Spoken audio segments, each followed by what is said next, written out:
안녕하세요. 30대 중반의 여성입니다. 날씨가 갑자기 추워져서 그런지 문득 옛날 생각이 나네요. 뭐, 옛날이라고 해봤자 3년 전이지만요.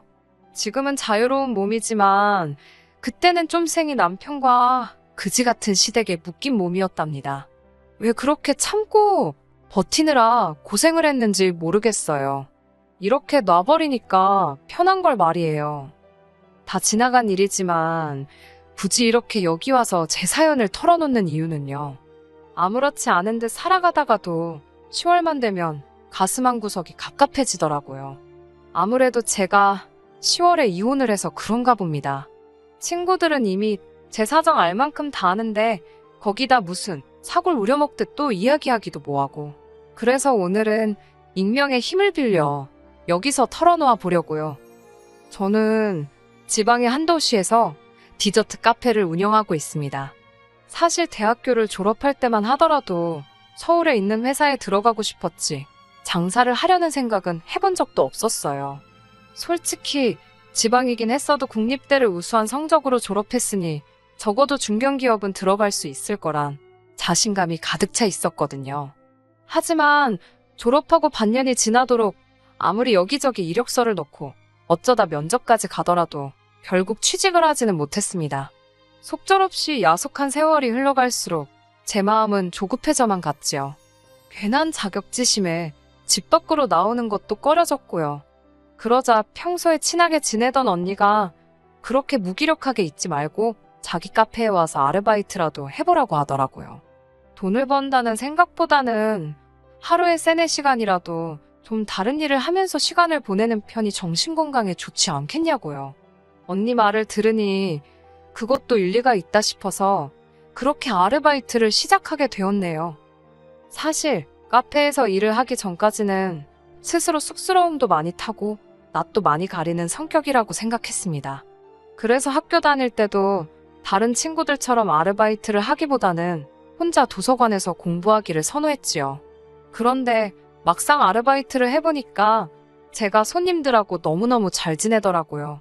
커피 내리고 디저트 만들고 하면 할수록 이 일이 내 천직인가 싶을 정도였네요. 그렇게 한 1년 가까이 일을 했습니다. 조금씩 남의 가게가 아닌 내 가게를 차리고 싶다는 생각이 들기 시작하던 무렵이었지요. 하루는 언니가 정말 미안하게 됐다면서 결혼할 사람과 이민을 가게 되어 가게를 내놨다고 하더라고요. 이건 기회일지도 모른다는 생각이 들면서 저도 모르게 그럼 이 카페 내가 인수하면 안 되겠냐고 물었습니다. 그러자 언니가 정말 기뻐하더라고요. 언니도 사실 자기의 청춘을 바쳐 만든 이 공간을 포기하기가 너무 속상했다면서요. 그렇게 저는 카페 아르바이트생이 아닌 사장이 되었습니다. 이후로 비로소 뭐랄까요? 일적으로 자리를 잡고 나니까 조금씩 주변 친구들은 어떻게 살고 있는지 눈에 들어오기도 하고 신경도 쓰이더라고요. 대부분의 친구들은 직장 생활을 하며 연애도 하고 있었습니다. 친정 부모님께서도 저더러 너무 일만 하지 말고 나이답게 살라고 그러시더라고요. 그리고 얼마 지나지 않아 지인을 통해서 남편을 소개받았지요. 남편은 저와 마찬가지로 자영업을 하는 사람이었습니다. 제가 운영하던 카페에서 멀지 않은 곳에 꼬치구이집을 하고 있다고 했어요. 처음에 그 말을 듣고 했던 생각은 꼬치구이라 요즘에도 장사가 되나? 그게 아무래도 제가 장사를 하다 보니 누가 무슨 장사를 한다는 소리를 듣거나 못 보던 가게를 보게 되면 매상부터 궁금해지더라고요. 직업병 같은 거예요. 남편은 저보다 4살이 많았고 이번 가게가 3번째 가게라고 했습니다. 앞에 2가게는 권리금을 받고 넘겼다고 했고요. 나중에서야 그 말도 거짓말이란 걸 알게 되었지만 남편을 소개받을 당시만 해도 소개를 해준 지인도 그런 세세한 속사정은 몰랐던 것 같고 저도 꼬치꼬치 따져 물을 순 없었으니 남편의 말을 고지고대로 믿었네요.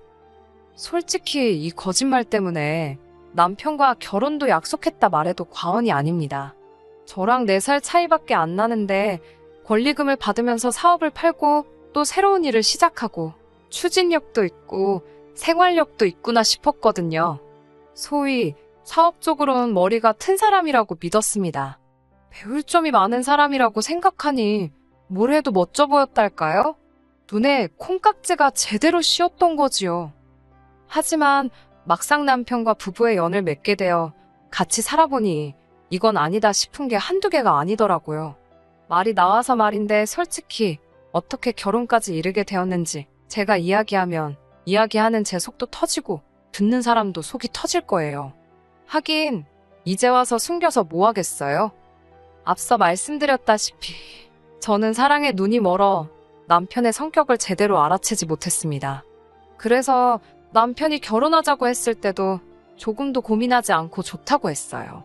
이후로 양쪽 부모님들을 모시고 상견례도 했고 모든 것이 원만하고 순탄하게 흘러가는 듯 했지요. 특히 남편은 하루빨리 저랑 같이 살고 싶다며 결혼 준비에 속도를 내더라고요. 그때는 당연히 그런 남편의 모습이 좋았지요. 의심은 전혀 못했고요. 하지만 청첩장을 다 돌리고 나서야 남편이 폭탄 선언을 하더라고요. 사업상의 이유로 자기 돈이 여기저기 다 묶여 있답니다. 그래서 당장 결혼식을 비롯해 신혼살림에 동원할 수 있는 돈이 많지가 않다고요. 1억을 해주네, 외제차를 사주네 하던 시댁도 남편과 비슷한 소리를 했습니다. 확실한 투자처가 있어서 급하게 그쪽에 돈을 넣어두었다는 거예요. 당연히 저는 크게 실망했고 남편에게 크게 화를 냈습니다. 가정가구 다 계약해놓고 집도 잔금만 치르면 되는데 이제 와서 그런 소리를 하면 어떡하냐고 처음으로 남편에게 큰 소리를 냈던 것 같아요. 남편은 몹시 난처한 표정으로 정말 미안하답니다. 자기도 이렇게 될 줄은 몰랐다면서 진심으로 저에게 용서를 구한다 했어요. 이게 만약 제 이야기가 아니라 친한 친구의 사연이었다면 당장이라도 때려치라고 그 남자 이상하다고 했을 겁니다. 하지만 막상 제 자신에게 이런 일이 닥치니 파혼은 무슨, 파혼이란 두 글자도 생각이 나지 않았어요. 부끄럽게도 당장 눈앞에 닥친 잔금이라던가 계약들은 어떻게 정리를 해야 할지 그런 고민만 했습니다. 그러다 비로소 파혼을 해야 하나 싶었을 땐 사람들이 얼마나 수군거릴지, 부모님께서 저 때문에 얼마나 창피하실지 같은 철없는 생각들만 들었지요. 결국 저는 돈 관리는 각자 하고 결혼 비용은 어떻게든 반반 부담하는 조건으로 결혼을 진행하게 되었습니다. 그렇게 남편 돈 5천과 제 돈 8천 그리고 대출을 받아 결혼식부터 전세집까지 해결해야 했네요. 그래도 그때까지는 남편이 계속해서 미안해하는 모습을 보였기 때문에 저도 속이 상했던 거지 남편이 믿거나 원망스럽지는 않았습니다. 사람 일이라는 게 사업도 그렇고 인간관계도 그렇고 항상 마음먹은 대로 되는 것만은 아니잖아요. 배우자로서 남편이 얼마나 힘들고 답답할지 그 마음을 이해하려고 했습니다. 그리고 솔직히 제가 시부모님이었다면 이런 며느리인 저에게 미안하고 한편으론 고맙고 그랬을 것 같아요. 하지만 저희 시부모님은 전혀 다른 각도로 이 상황을 지켜보고 계셨습니다. 남편과 저는 생활비 통장에 각자 150만 원씩 넣고 나머지는 알아서 관리하기로 약속한 상태였어요. 남편도 남편의 사업장이 따로 있고 저도 제 사업장이 따로 있는 데다가 이게 저희들이 같이 시작한 사업이 아니다 보니 서로 참견하지 않기로 했었지요. 하지만 시부모님께서는 결혼도 했으니 제 사업보다는 남편 사업이 우선시되어야 한다는 주의셨습니다. 그래서 저희가 생활비를 제외한 돈은 각자 관리한다는 이야기를 들으셨을 땐 크게 불편해하시더라고요. 사실 그 무렵 남편 매장의 매출이 급격히 떨어지고 있었거든요. 저는 꼬치구이라는 음식은 대중적이니까 나이 상관없이 누구나 와서 먹을 수 있게 해야 한다고 조언했어요. 하지만 남편은 젊은 사람들이 많이 와야 맛집이라고 소문이 난다면서 갑자기 메뉴판을 전부 다 영어로 바꾸질 않나, 손님들을 나이로 차별하지를 않나. 한 번은 60대 중반쯤으로 보이는 손님 4분이 오셨는데 가게 음식이 매워서 못 드실 거라며 거의 내쫓다시피 손님들을 내보내기까지 했지요. 그 광경을 보곤 정말이지 제정신인가 싶었고 달리 뭐라 할 말이 없더라고요. 막말로 동네에서 장사를 그따위로 하니 안 좋은 소문이 나는 건 시간 문제겠다 싶었지요. 저런데 앞에 2가게를 권리금을 받고 넘겼다고? 의심스러워서 결국 인근 부동산 아저씨들에게 수소문을 했고 그 이야기도 거짓말이었다는 걸 알게 되었습니다. 권리금은 개뿔, 그나마 있던 보증금도 다 까먹고 그러고도 안 나가서 건물주가 내용 증명을 보내고 말도 아니었다고요. 남편을 제외한 모든 사람들이 왜 매상이 안 나오는지 뻔히 알고 있었지만 남편은 남의 의견에는 관심이 없었고 한번 들어라도 볼 생각조차 없었습니다. 어이없게도 남편은 아무래도 장사가 안 되는 이유가 자기가 인테리어에 투자를 안 해서 그런 것 같다며 급기야 저에게 돈을 빌려달라고 하더라고요. 고민 끝에 부부이기 전에 사업가 대 사업가로 돈거래는 안 하고 싶다고 딱 잘라 선을 그었지요. 그러자 남편은 어떻게 부부 사이가 먼저지 남편이 죽게 생겼는데 넌 팔자 좋게 사업가 타령이나 하고 있는 거냐며 서운하다며 난리를 치더라고요.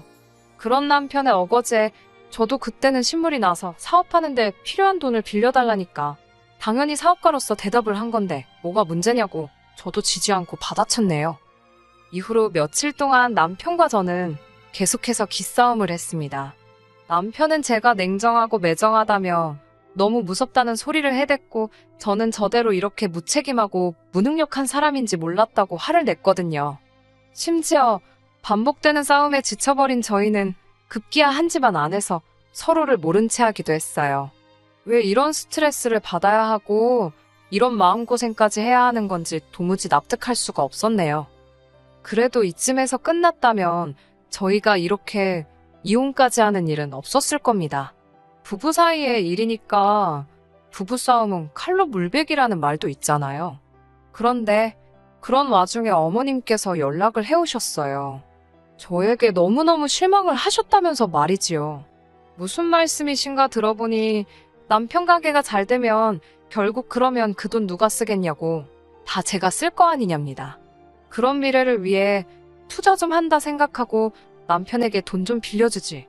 그걸 그렇게 인색하게 구냐며 절 꾸짖으시더라고요.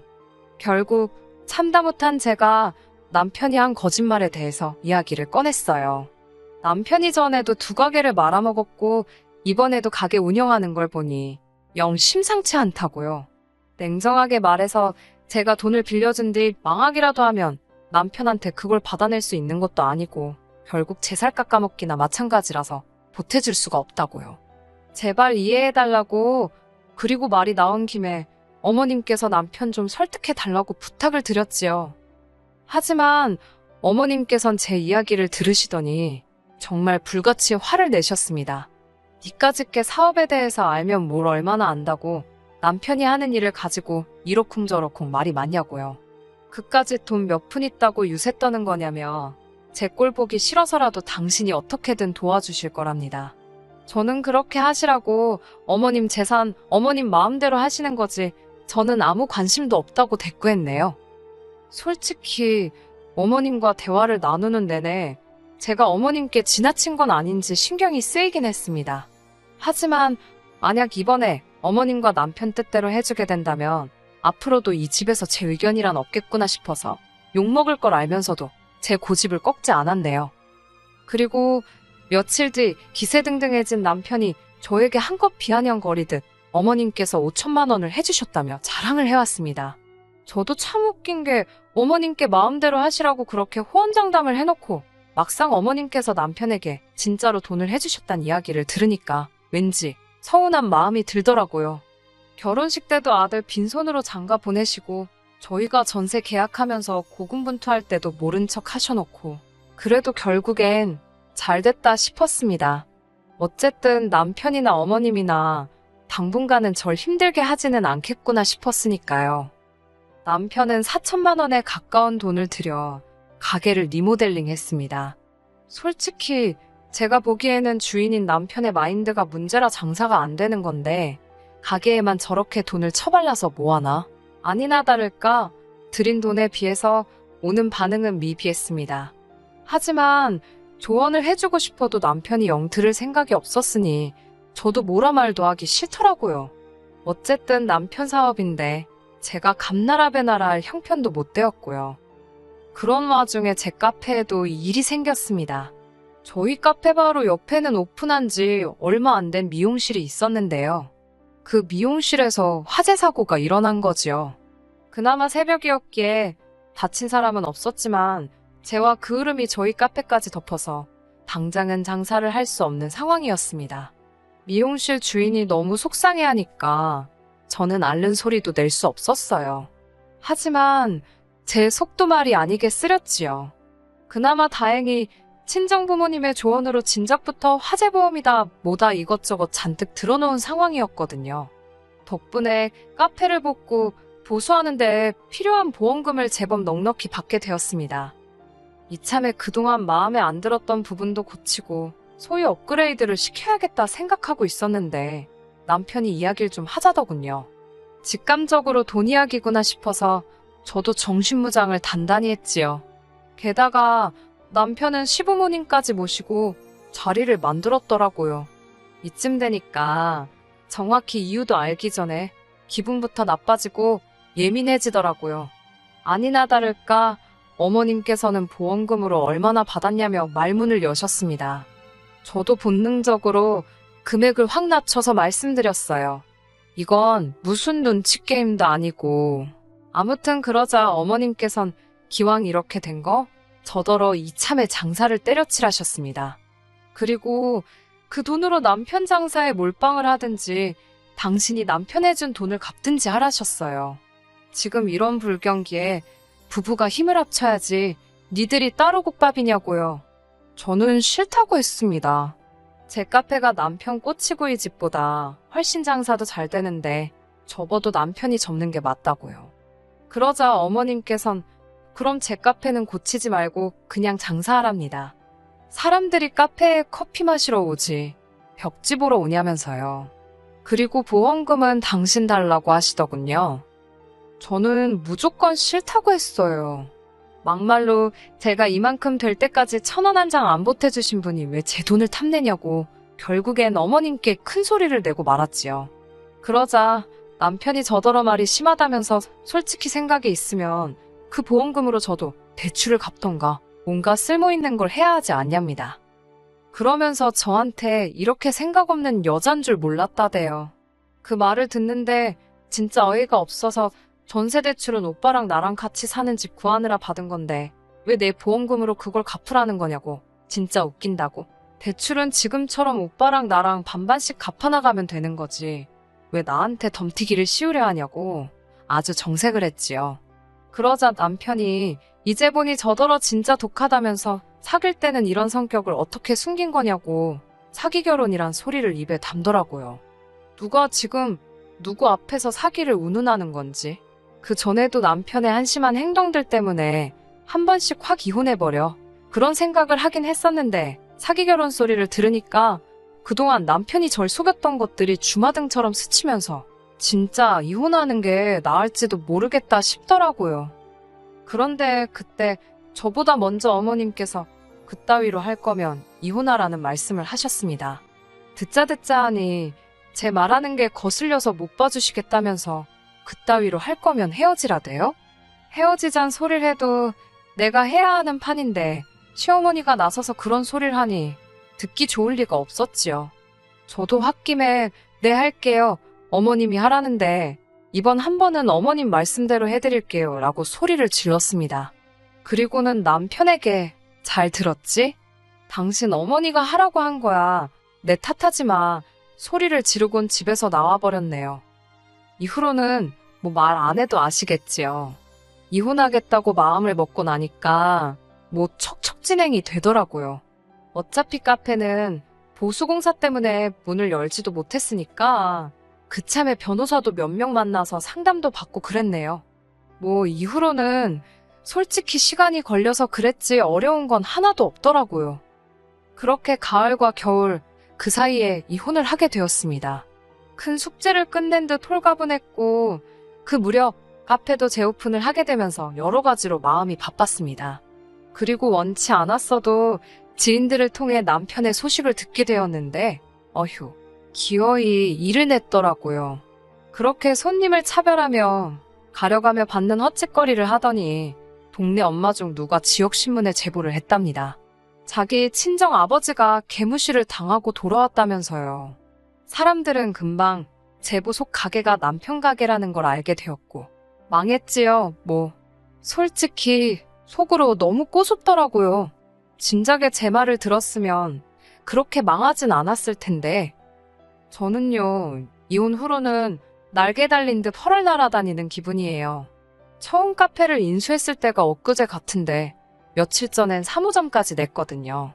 당분간은 연애고 뭐고 쓸데없는 생각은 접어두고 사업에만 올인할 겁니다.